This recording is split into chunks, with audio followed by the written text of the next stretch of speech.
Eclesiastés capítulo 2, verso 2, entonces, y donde vamos a encontrar la singularidad de estas líneas que se encuentran expresadas. Yo voy a leer desde esta versión Vulgata Latina, que es Eclesiastés 2, versos 1 y 2, donde dice lo siguiente. Entonces, hay una continuación de lo que ha estado viviendo Salomón. Ahora quiere probar esto, o probó esto. Entonces dije yo en mi corazón, hay una resolución, iré a bañarme en delicias y a gozar de los bienes. Entonces se sumergió en estas delicias que tenía Salomón, porque era un hombre inmensamente rico con mucho poder, y hizo del goce de los bienes su razón de existencia en esos días. Y dice la palabra, mas luego eché de ver que también esto de estar bañándome en delicia, gozando de los bienes despreocupadamente, también esto es vanidad. Y en medio de ello se daba la risa y el placer. Y dice la palabra, por tanto a la risa tuve por desvarío o locura, y dije al placer mundano, cuán vanamente te engañas.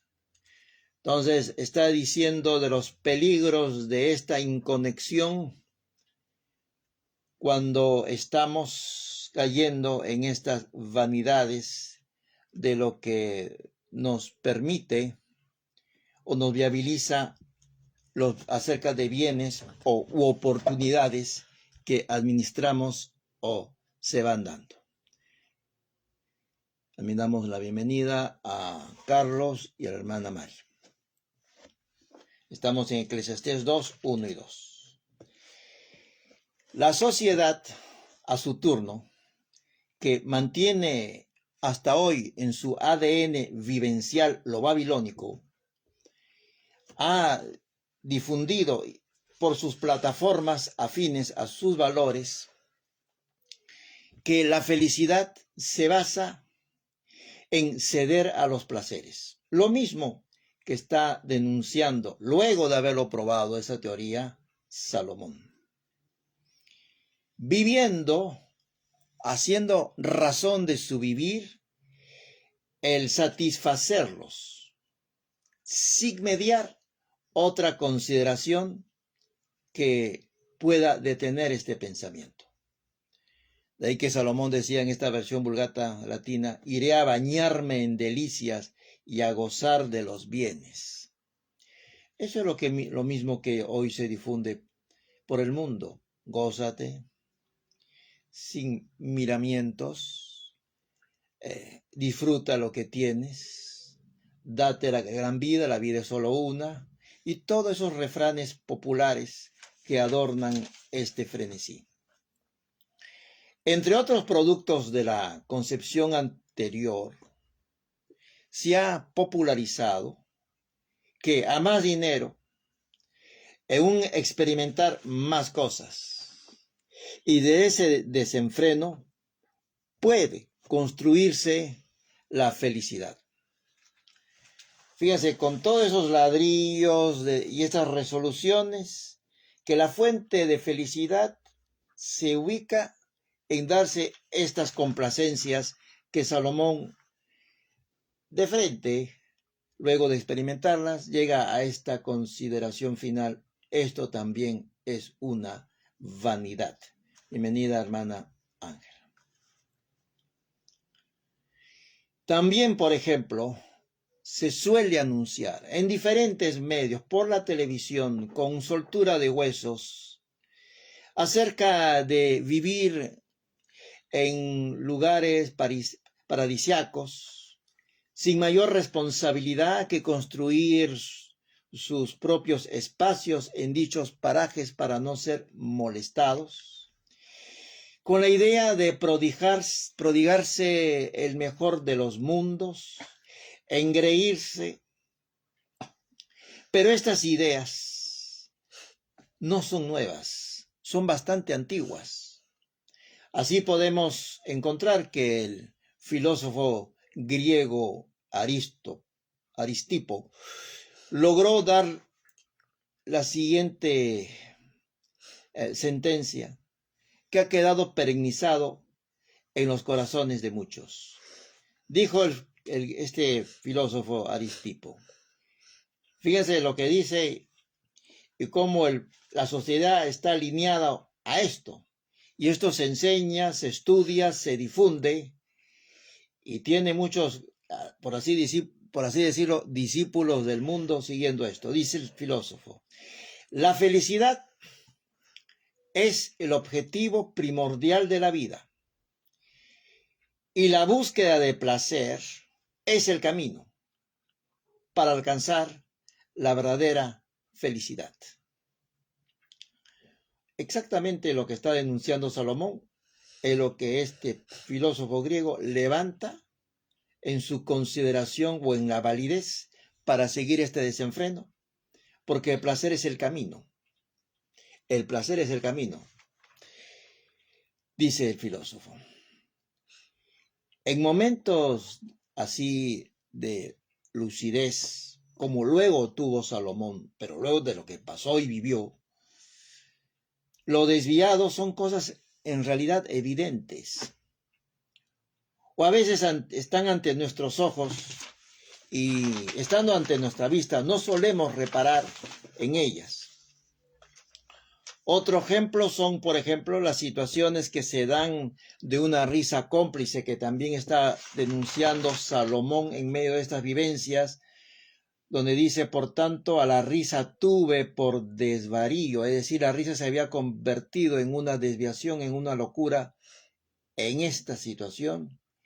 Y dije al placer mundano, cuán vanamente te engañas, cuán vanamente caes en la trampa, en esa torpeza de vida, cuán fácil has caído en ese placer. Porque esas situaciones que denuncian Salomón, por estructura, no pueden perdurar en el tiempo. Y por eso que él lo relaciona con la locura, con el desvarío, como señales. Todo aquello que nos es ofrecido como distracciones propias del mundo, como no tienen amparo real, en algún momento indefectiblemente alcanzará su fin. Y es que en sí las situaciones que hacen concurrir a la alegría tienen un carácter signado por la temporalidad, de la cual no se puede escapar. Por más que quisiéramos que se extienda por unas horas más, empleando cosas artificiosas, o que se extienda días más, no va a poder ser extendible. Y es que nosotros vamos a ir avanzando progresivamente al punto en que todo ello termina por fenecer. Luego de la experiencia, termina por fenecer en el alma, en la mente, en sus consideraciones prácticas. A voluntad, el hombre no puede extenderlo indefinidamente. Y en atención a que el conjunto de distracciones o entretenimientos, así como esa risa cómplice generada en el ambiente de los mismos, todo ese conjunto de cosas que denuncia Salomón no están en condiciones de proyectarse o de asegurar o establecer una alegría que sea permanente. ¿Por qué? Porque ese sistema tiene falencias de origen. Porque ese sistema está basado en cosas que cree el hombre que controla y no las controla. Porque está basado en la volatilidad de las emociones. Y una vida no construida en lo firme, tarde o temprano caerá. Independientemente de dónde esté disfrutando o del paraje que tenga frente a su vista. Pero A pesar de todo lo anterior, el mundo ciegamente persiste en esta marcha, buscando de manera con persistencia por algo que pueda hacer para satisfacer los deseos de nuestro corazón. Es como una búsqueda de un secreto escondido acerca de lograr alcanzar el gozo en todo momento, independientemente de lo que nos ofrezcan. Y bajo cualquiera sea la circunstancia, el mundo está viendo dónde puedo obtener gozo y felicidad. Cuánto cuesta, qué hay que hacer, cómo me inscribo o qué ligerezas me tengo que dar para poderlo vivir. Y así estar en esas delicias compradas, alquiladas, que no se pueden sostener. Lo descrito podríamos denominar el secreto del contentamiento. Y de eso hay literatura popular que llena los anaqueles de las librerías de diferentes partes del mundo.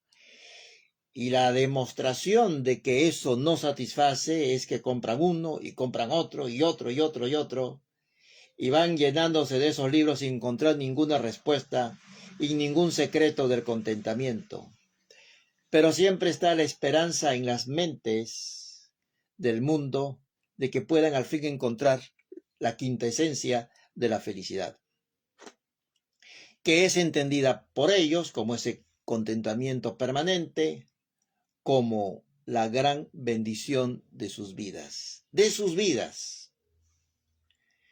sin ninguna consideración de construcción en torno a ayudar a los demás o solidarizarse con aquellos que no disfrutan de comodidades mínimas. No, es el castillo en el cual quieren estar, y para eso se van a prodigar toda la filosofía barata que extiende el mundo, para solazarse en ella y decir, ¿no?, que todo se lo merecen.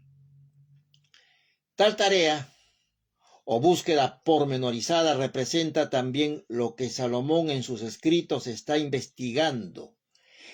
Él ha pasado por esto, él nos dice, yo he estado ahí, me he dado los grandes placeres, que todos los recursos que tengo y son abundantes me puedo prodigar. Me he dado de los festines, todo aquello que se pueden imaginar, ya me lo he dado y he salido de ahí. Y nos advierte a través de este libro de Eclesiastés que eso es fútil, que es vacío, que es banal.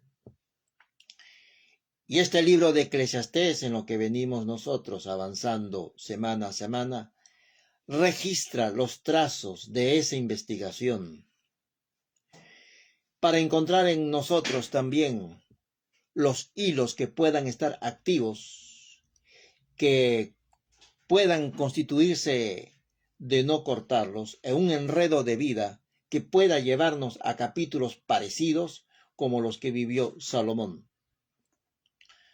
Recordemos que Salomón era inmensamente rico. Y acá en este libro está siendo como un acucioso observador de la conducta humana. ¿Por qué es así el hombre? ¿Dónde cae? ¿Qué es lo que cree que está bien? ¿Por qué se enreda? Porque es como un kamikaze de la infelicidad creyendo que va a lo bueno.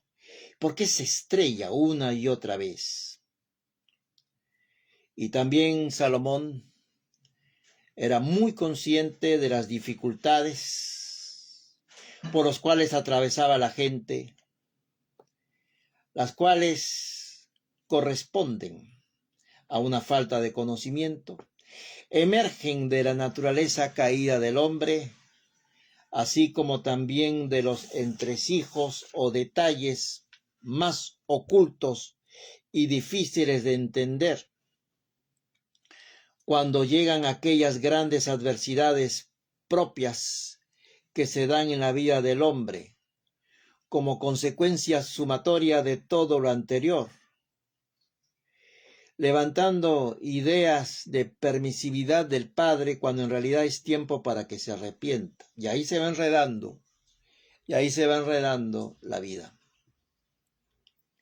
Y es que debemos entender que ninguna posesión, nada en particular, o alguna relación soñada de acuerdo a sentimientos que por ahí puedan pulular en nuestro sentir, podrá lograr lo que cree que puede lograr, que es el fruto del deleite o la felicidad, con algún grado de solvencia significativa. La humanidad aún permanece en la inutilidad de sus pensamientos, al pensar que la manera de lograrlo es la persecución del placer, dejar suelto a un corazón impenitente, que como una fiera va tras la presa de aquello que le puede prodigar esa emoción, ese placer.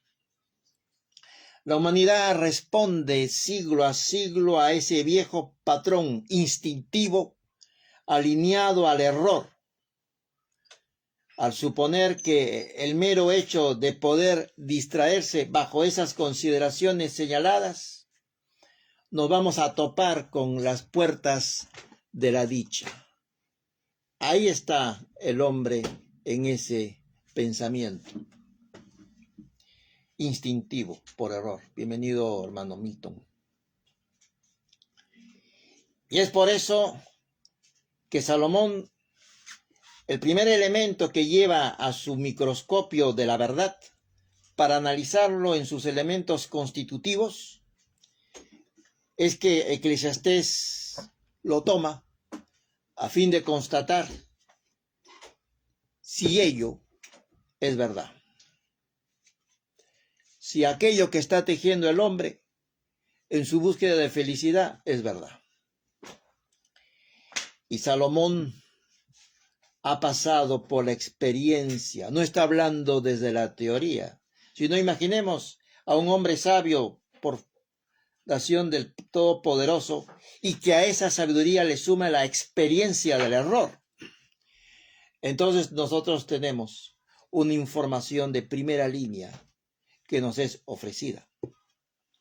Y es que él dio rienda suelta a todo un conjunto de diversiones, a todo un conjunto de relaciones, a todo un conjunto de emociones, y que fueron acompañadas en esas emociones por sugerentes anfitriones, cual fue la risa cómplice, basada en el error o en el daño a los demás y en el placer. Y nosotros, para entender los conceptos que está manejando aquí Salomón, podremos hacer una pausa para ver qué cosa es risa en el hebreo y qué es placer desde la concepción hebrea. Porque cuando hay risa y hay placer, entontece las emociones, entontece la culpabilidad. El hombre se atonta con el placer y la risa, y ya no escucha a Yahweh, y no distingue la verdad del error. Risa es la palabra Itzhak, de donde proviene Isaac, pero dentro de ella, de la risa, hay derivaciones conceptuales, como Sekov, que es S-E-C-H-O-Q, que aparte de la risa, significa escarnio, diversión, desplante, burla. También está la palabra Sakhak, S-A-K-J-C, que la risa que se da en el juego, la broma, la burla y la diversión.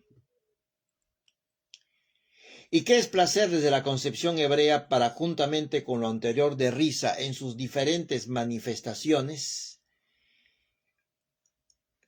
con el propósito de ir entendiendo lo que está denunciando Salomón? Ese placer, la palabra Jefetz, K-J-E-F-E-T-S, implica deseo, complacencia, contentamiento, querer, deleite, voluntad expresada en deseos animados en el corazón, gusto. Esas son las consideraciones que se dan en este desvarío que señala Salomón en Eclesiastés 2, 1 y 2. Y nosotros podríamos imaginar cómo sería el palacio del rey Salomón dándose todas estas ligerezas en su vida. Ese palacio fue testigo de los desbarajustes en el comportamiento que se empezaron a dar. ¿Cómo habrán nosotros, podemos pensar, cómo habrán resonado en ese entonces los pasillos del palacio con las risas desvariadas, con las fiestas cargadas de hedonismo con las mujeres de Salomón, apuntando a una relación a esta y a otra y otra y otra, y así llegó a tener 1000 mujeres, con grandes cantidades de vino corriendo como si fueran ríos, porque es lo que se podía a él brindar, sin otra consideración que esa. Y cabría preguntarse ante tal desenfreno, para muestra un botón, y la palabra lo indica, ¿cómo sería el menú diario al cual estaba acostumbrado Salomón en su palacio real? Sumando a todos esos desbarajustes emocionales, del placer, la risa, las relaciones de una y otra con otra, lo encontramos nosotros anotado en Primera de Reyes, capítulo 4, en los versículos 22 y 23. Podemos ir nosotros a Primera de Reyes, capítulo 4, en los versículos 22 y 23, que yo voy a leer desde la traducción en lenguaje actual para poder comprender con mayor facilidad las medidas que acá se dan. Dice la Escritura, vamos, antes de dar a conocer el menú, vamos a dejar pasar también a una persona más. Vamos a ver quién está. Mientras ustedes van buscando Primera de Reyes 4, 22 y 23. Les leo desde la versión lenguaje actual. Dice, para Salomón y todos los empleados del reino se necesitaban cada día, no es una cosa semanal, sino cada día, 6.600 kilos de harina fina, 13.200 kilos de harina corriente, 100 ovejas, 10 toros de los más gordos, 20 toros alimentados con pasto, además de venados, gacelas, antílopes y aves bien gordas. Ese era el menú diario de lo que se daba en la mesa de Salomón, de todos aquellos que coparticipaban con él en estos festines. Se ha logrado estimar que dichas cantidades alcanzarían para unas 15.000 personas.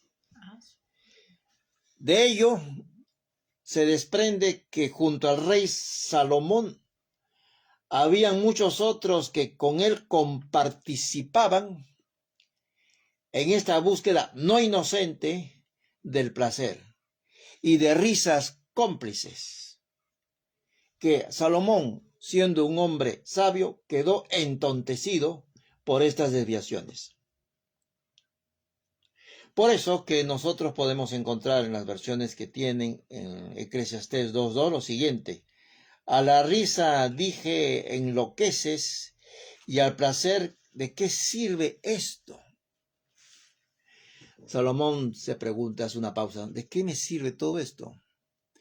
Y la risa, que tiene un fin noble cuando es virtuosa, ha quedado enloquecida. Ya no es lo que debe ser. ¿Por qué la risa puede llegar a compararse figurativamente entonces con la locura? Puede verse en lo social, en una plática de toda clase de experiencias y que por el mucho hablar se cae en la exageración. Imagínense lo que ocurría en Palacio de Salomón, si a eso lo sumamos el mucho vino, todas las lenguas sueltas de lo que se hablaba, y con poco sentido de la realidad, porque vivían en esa burbuja, en esa vivencia, pensando que esto es interminable. Debido a que la risa en tales circunstancias ya no se enfoca en lo central, se enfoca en lo periférico, no en el contenido, cayendo en el escarnio, la burla y la mofa. Y cuando la risa pierde el sentido de la corrección, de lo que es justo, cuando la risa pierde la cordura del festejo sincero, puede caer como caía en la diatriba y en lo que no se sostiene con la verdad. Por eso Salomón la califica como risa que ha caído en locura. Y así incluso en otro capítulo de Eclesiastés se puede leer lo siguiente. En Eclesiastés 7:6, le voy a leer en esta traducción del lenguaje actual: qué hueca es la risa del tonto. Pronto se apaga como la paja en el fuego, se consume, se acaba. El que está en esto puede disfrutar la risa, pero pronto se le apagará. ¿Por qué? Porque no es sostenible ello. Pero a eso apuesta. Mientras el placer va dando vueltas y la fiebre se acelera y se incrementa, no corta con ese sistema. Ahí está, elucubrando ideas de pasiones desenfrenadas. Pero ahí está, anclando el corazón detrás de lo denunciado por Salomón, por ese conjunto de cosas que ofrece el mundo, con sus relaciones que creen que ello puede hacer crecer al corazón en la alegría. Para una luego instalándose todo eso, es hueco. Cuando ya es tarde se da cuenta que es un hueco que ha caído. Y no es que la risa esté necesariamente mal, sino que cuando se desborda hacia fines que escapan de aquello que es justo, eso es una risa cómplice. O cuando actúa en desmedro de alguien, también es una risa cómplice. Esto es lo que está señalando Salomón. A la par con esto de la risa, también se ha preguntado Salomón, ¿qué tiene de utilidad el engañoso placer del mundo? ¿En qué contribuye a una vida que anda por la virtud y la verdad? Ese placer. Y su respuesta, a diferencia de lo que defiende el mundo, es que en nada sustancial, dado que ese placer que ofrece el mundo se caracteriza como señal distintiva el consumir recursos y consumir recursos cada vez más crecientes. Eso es lo que ofrece el mundo para conseguir placer. De frente, como señal, es consumir ahorros, consumir dinero en esto. Y cada vez más creciente, quitando dinero y tiempo a la familia. Luego que se haya dado el festín como se lo daba Salomón, el padre extenderá la factura de la escasez, de la disciplina, del premio, debida a esta farra que se ha dado ante su vista, farra sentimental, farra de placer. De todo ese dinero que les ha significado en pérdida, luego de la diversión que se han dado. no construye, no aporta nada para la construcción sobre roca. Al contrario, estos placeres pagados desestabiliza la casa, la corroe en sus cimientos personales, en familiares e hijos, y sufrirán, decididamente sufrirán el entorno cercano directo de aquellos que se están dando estos placeres, estas imaginaciones de placer, estos desvaríos mentales de un corazón ebrio de placer a costa del pan que les va quitando a sus seres queridos para hacerlos, como esos ingentes recursos que se daba Salomón en sus tiempos de rey palaciego, pero la mente afiebrada, está afiebrada y no se va a detener. Esa es la situación y esa es la desgracia que denuncia Salomón. No se va a detener. Más pesa la emoción de este innoble entretenimiento, más pesa todo esa maraña de emociones que tarde o temprano acabará con las consecuencias señaladas. La disciplina del lava no está lejos en el horizonte, se le puede ver. Y esa disciplina de aquellos que pretenden superar al reino eterno creyendo que pueden lidiar según sus antojos, le va a azotar y azotará a sus hijos, los mismos que ciertamente han sido advertidos, pero que no quieren ceder. ¿Por qué? Porque ese cóctel de emociones desenfrenadas, de doctrinas alineadas a su propio pensar, en su propia ceguera, agitan el corazón. Y ese corazón agietado ya está muy desenfrenado y no quiere de ninguna manera detenerse. Y acá, hablando de detenerse, nos vamos a detener para hacer una pausa de oración, ¿no?, por Israel, voluntariamente, antes de entrar a la conclusión. De todas maneras, estamos atentos a también a cualquier pregunta. Puede levantar la mano. Ahora vamos a ver, ahora no levante la mano, quien desea orar en este pequeño espacio, pueden indicar. O levantar su mano. O levantar la mano. A ver. ¿O tú? ¿Quieres? Acá hay una voluntaria. ¿Mónica? Buenos días, hermano. Ahí está. ¿Qué tal? Una voluntaria comodín. Adelante. En general, grupal. Sí, tú. ¿Sí? Sí. Ya, avanza. Ya. Amado Padre Celestial, bendito seas, Padre, gracias por esta mañana. Gracias por ese aliento de vida que nos das a cada uno de nosotros. Bendícenos, Señor. Abre nuestros ojos. Padre, queremos verte enaltecido, radiante en toda tu gloria. Padre, gracias por esta mañana. Gracias porque estamos reunidos una vez más en tu bendito y santo nombre.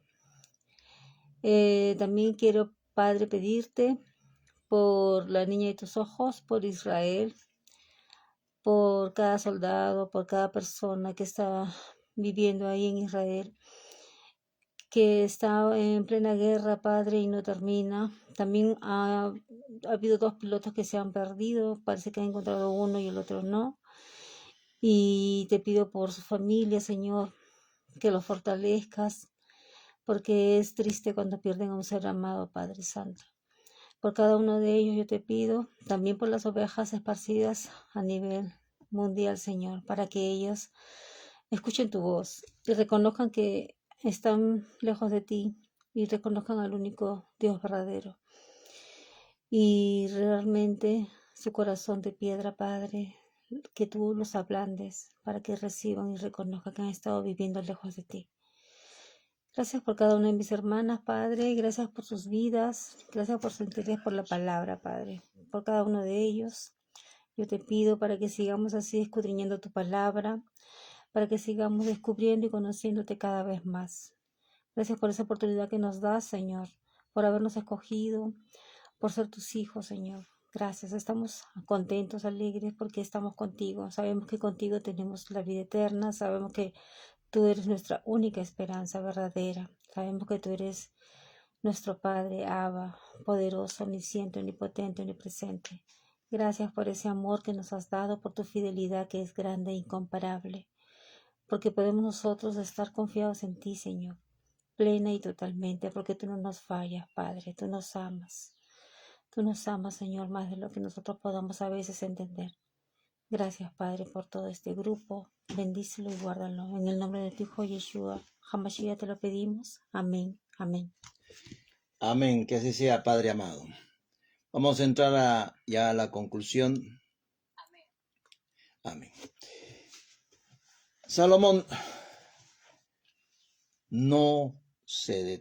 inicialmente no se detenía frente a estos placeres enunciados, frente a estos esquemas de comportamiento. No se detenía.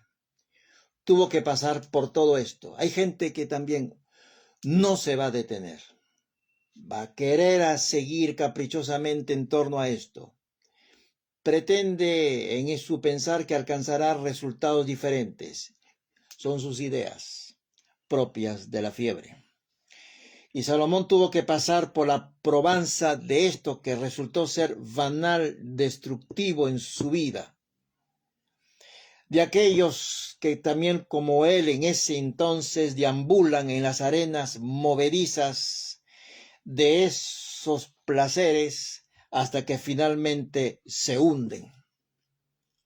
Agitadas mentes, inquietadas por la sinrazón, por vivencias de un presente emocionante, pero autodestructivo, altamente autodestructivo en su implementación y con un funesto final advertido y con consecuencias, si no escarmienta, eterna.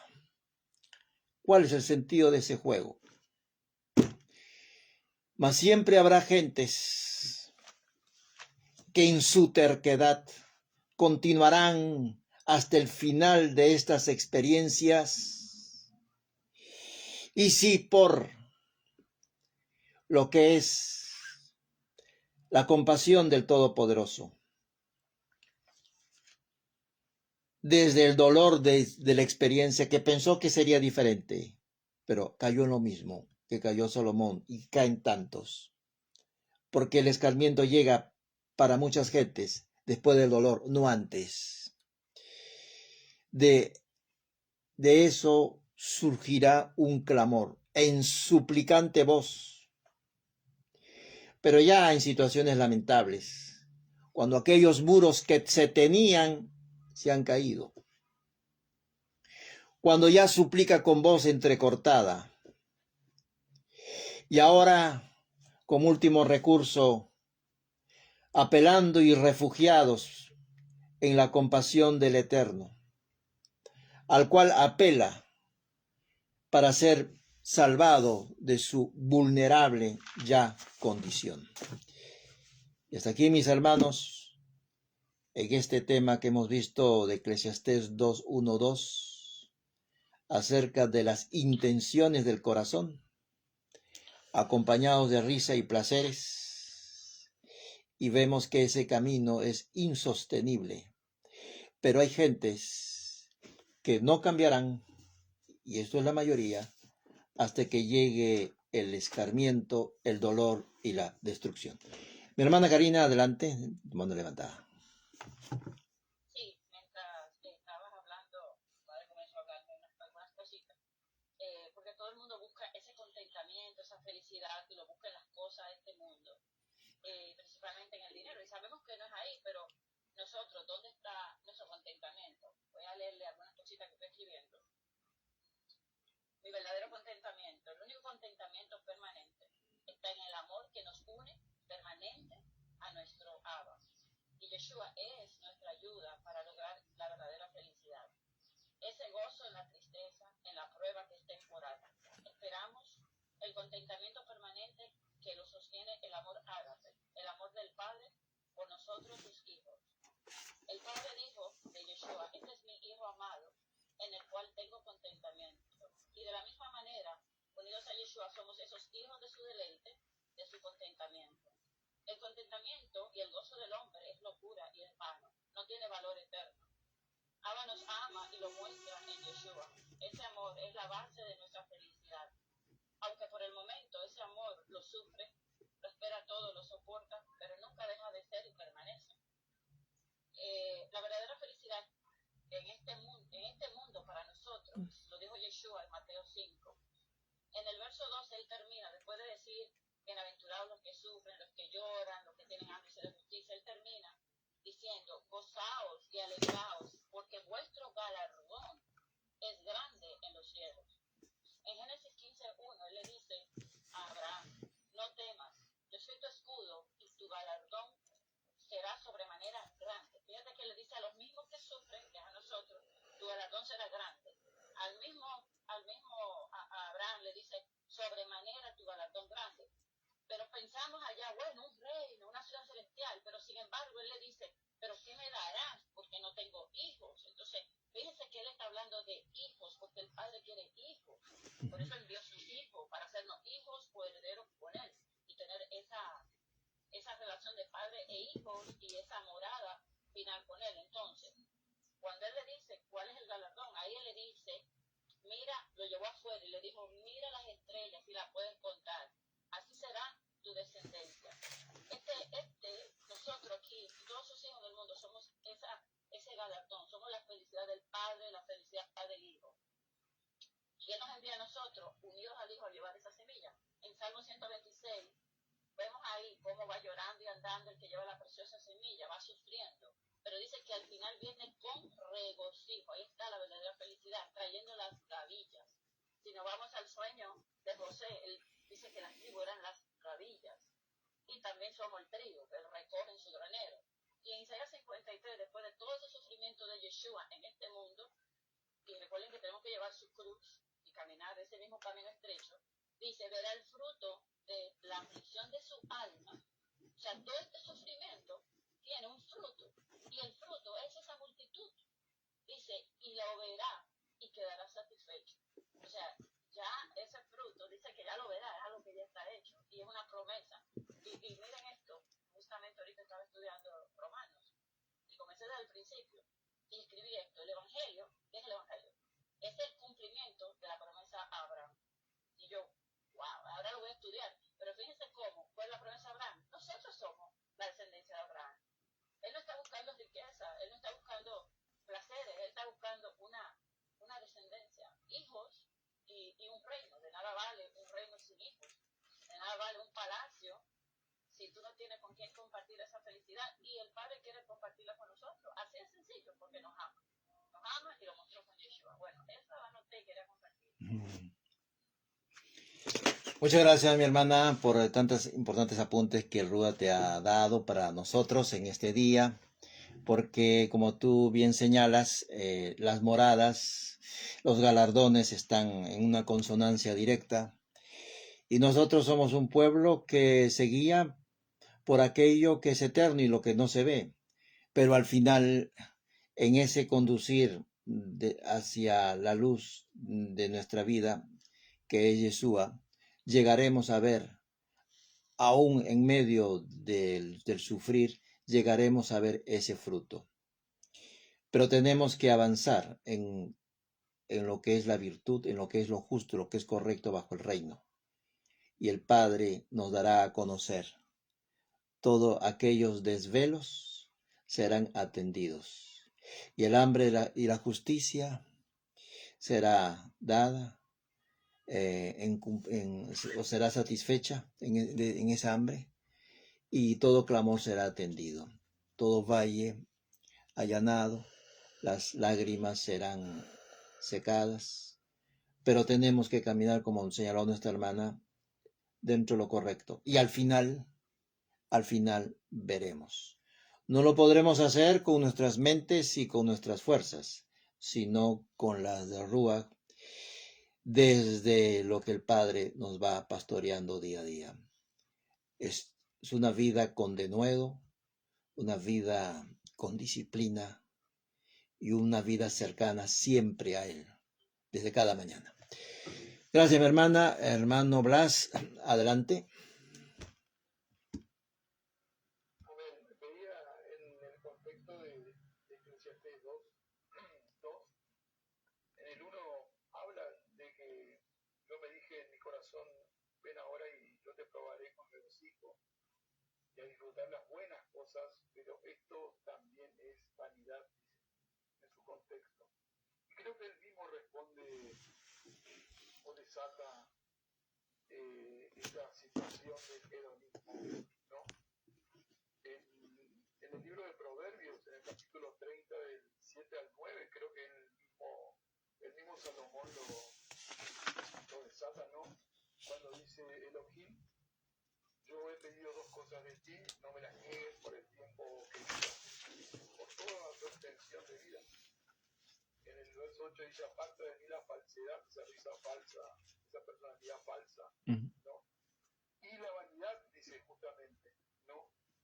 Y no me des ni pobreza ni riqueza, sí, solo provee lo suficiente y necesitado. Y en el verso 9 dice, porque si tengo mucho, puedo negarte y decir, ¿quién es Yahweh? Y si soy pobre, puede que robe y así profane el nombre de mi Elohim. No, esa situación que nosotros vemos en la sociedad en cuanto al hedonismo, hoy podemos ver más que nunca el consumismo y en sus diferentes formas. Antes el consumismo era un objeto material, hoy puede ser inclusive un objeto virtual, hablando de cosas virtuales también. El hedonismo hoy supera la barrera de lo material, sino también es espiritual. Hoy hay personas que consumen hedonismo espiritual, por ejemplo, con diferentes doctrinas de hombre, se llenan con esas doctrinas de hombre y eso obviamente nos lleva a la perdición. Entonces, esta vanidad hoy supera el ámbito de la materia, sino que también es un objeto espiritual, ¿no? Las personas hoy se pierden espiritualmente y esta es la grave denuncia que yo veo en las palabras que el Rúa puso en Salomón, ¿no? Y que él mismo después, en ese pedido de auxilio que hace, veo yo en el libro de Proverbios, lo puedo sentir como probablemente en el medio de la noche pidiendo, no me des ni riqueza ni pobreza, dame lo justo y lo necesario, no sea que por una cosa te niegue y por otra salga a quebrantar el mandamiento. Es fuerte, lo veo como concatenado tanto el libro de Eclesiastés con esta parte y mucho con lo que decía la hermana también Karina, no en cuanto a esa gran salida que nos da la escritura por medio de la palabra, pero que bueno, debe ser Hasta pronto, mis hermanos del Facebook. Al próximo chaval lo esperamos.